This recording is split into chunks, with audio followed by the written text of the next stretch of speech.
Hi guys, welcome back. Today we'll be addressing some questions that people have for us in our industry. First question is, what are the challenges that startups face when they start up this business? What are the challenges we face in our line? To me, I feel that one of the challenges that we face when you start up is acquiring the trust that you need from clients to present you jobs to actually do their work. In any startup, because even though we have passed a certain stage in our journey as in our industry, most startups struggle trying to acquire clients because it's a home or job, commercial space is actually expensive to actually get done, right? So the sum, it's a huge amount to commit to anybody new. That is a huge struggle most people tend to face. I come from big corporate companies, so I would have my CV. So another way to circumvent this issue about trust is to show my potential client what I've done before, to show my capacity and the range of projects that I've done before. Maybe show them that I've done commercial, residential, certain projects that are relevant to what they would expect to be delivered. That's one way to counter that or establish the trust. Another thing is perhaps from the website. Maybe you don't have much content in your website, then perhaps you can just show your portfolio of those projects that you have done before. Another issue that I struggle, maybe the fees. We all know that the fees, it's very competitive. So clients may think that you're a startup, then the fee, they can bargain a lot. Whereas actually, we already have the experience before this. They shouldn't peg the fee based on the number of experience we have in our company, but throughout the years that we have practiced.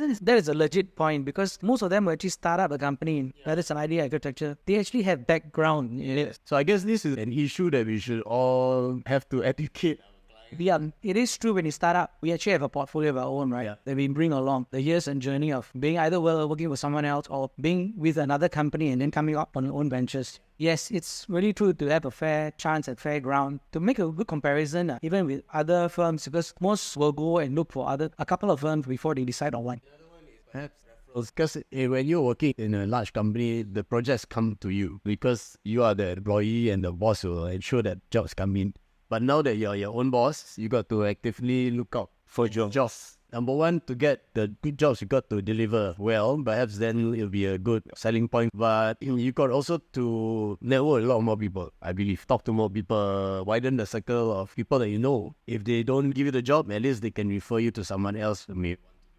Terms of referral, I've joined few business networks, not to promote them. I've done marketing in different avenues besides TikTok. These are some things that we do. And there's a lot of teething period also, like fine-tuning the paperwork, for instance, like accounts, all these things. Many people overlook about all these minute and they more focus about setting up the showroom, factories, things like that. But they forget about the account side in that sense and how to manage the accounts better. And this is quite important also because it's overall, like overhead is involve money and client comes to pay us also involve money. So all these things must take into consideration in the startup. In terms of material, because we have prior experiences, right, we will have different suppliers that you've already worked with, whether they are laminate companies, whether they are plumbers, whether they are builders, whether they are electricians. We will have some preferred people that we have already established trust with. Of course, there are some of this who may not be able to provide the adequate service, become lazy over the years because they have grown and they become lazy over the years in delivering a proper service. Then you know that they are cutting corners at job site. Of course, you end up terminating them and finding proper ones.